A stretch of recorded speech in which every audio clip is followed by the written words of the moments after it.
Okay, this is part 5 of Benito Mussolini and the rise of fascism in Italy. Now, the two incidents in 1929 that will really entrench Mussolini's popularity was the Lateran Treaty, which he was able to sign with the Poles, and the Wall Street stock market crash that led to global depression. Now, the first issue, the Lateran Treaty. When Italy became unified in 1871, prior to that, the Pope used to run the Papal States.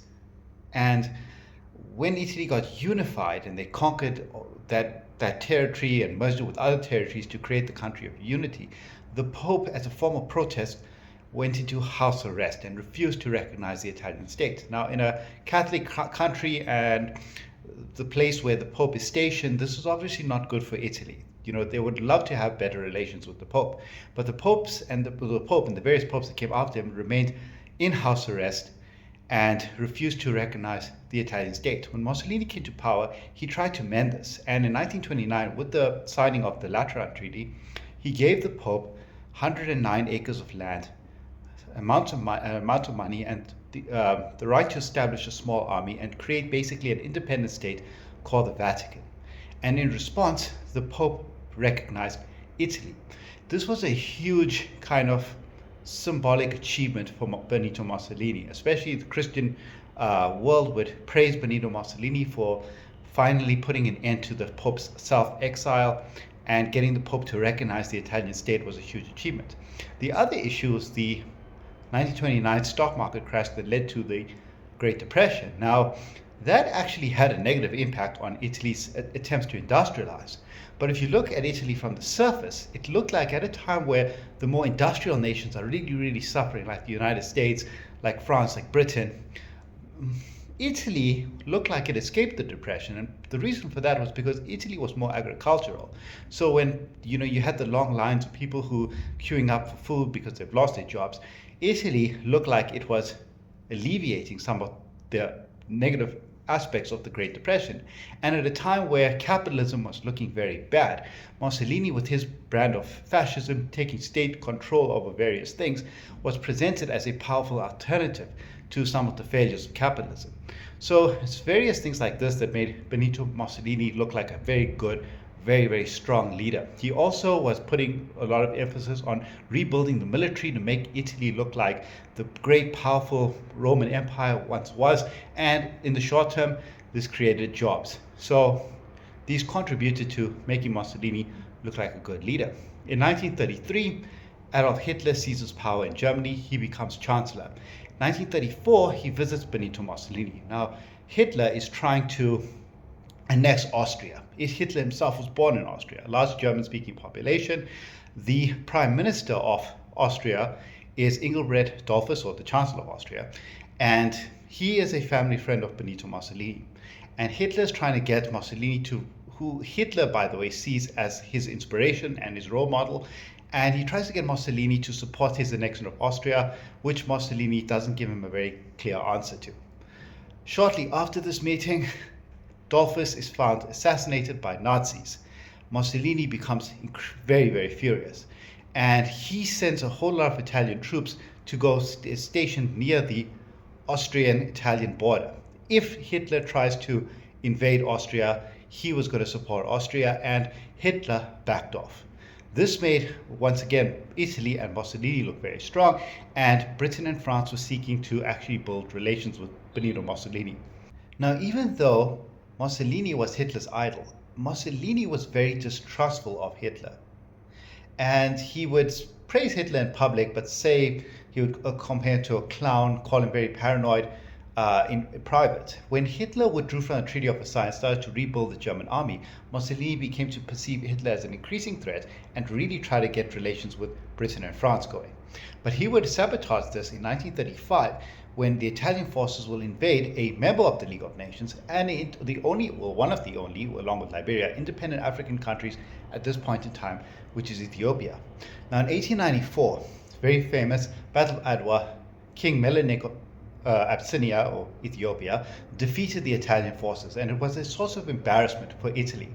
Now Benito Mussolini wants to reclaim that loss, or he wants to get revenge for that loss, and go and conquer Ethiopia. Mussolini also has dreams of empire and conquering as much of Africa, wants to merge Ethiopia with Eritrea and Italian Somaliland and create one big colony. And he invades in 1935 to 1936.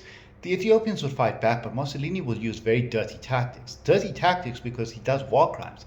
Poison gas is illegal. This was agreed on, the Geneva Convention, and nonetheless, Mussolini, with superior weaponry, the Ethiopians don't have aircraft. He can drop bombs on Ethiopia, use poison gas on Ethiopia, and force a surrender, force the emperor of Ethiopia or Abyssinia to go into exile, Haile Selassie. And he was able to conquer Ethiopia through those ways. But this would rupture the relations with Britain, France, and the League of Nations. Now, the League of Nations introduced sanctions on Italy, but the one sanction which would have crippled Italy, they refused to stop that, and that was oil. Britain and France both, they rationalized and say, if we don't supply Italy with oil, they'll just get it from the United States anyway. And basically, in a nutshell, Mussolini invaded Ethiopia, and there was no real repercussions other than breaking relations with Britain and France. In 1936, Franco, kind of also a fascist leader, will get support from Hitler and Mussolini, requests both of them for assistance in a civil war that's taking place in Spain.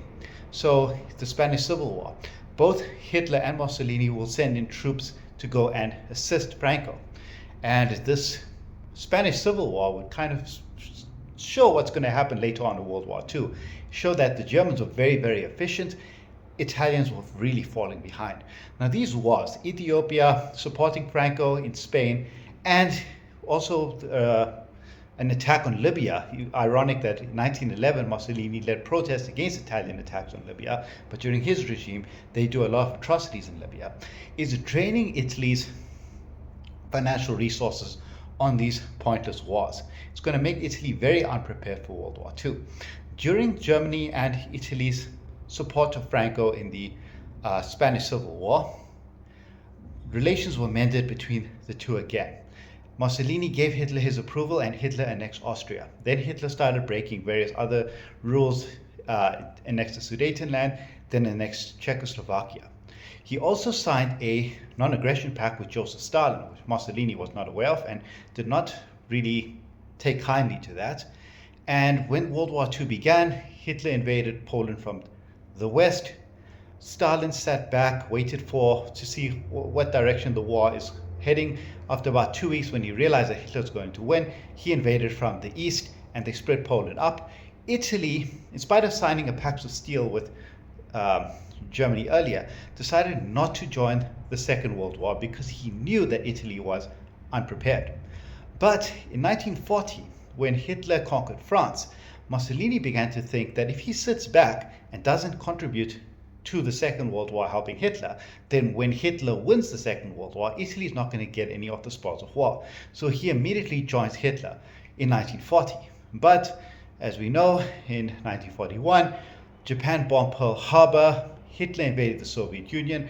That brought two powerful enemies, and that will eventually lead to the Axis powers losing the Second World War and Benito Mussolini eventually being removed from power by the Italian government. Hitler will protect him, give him a region to rule over northern Italy, but again, he'll get captured and he will eventually be murdered.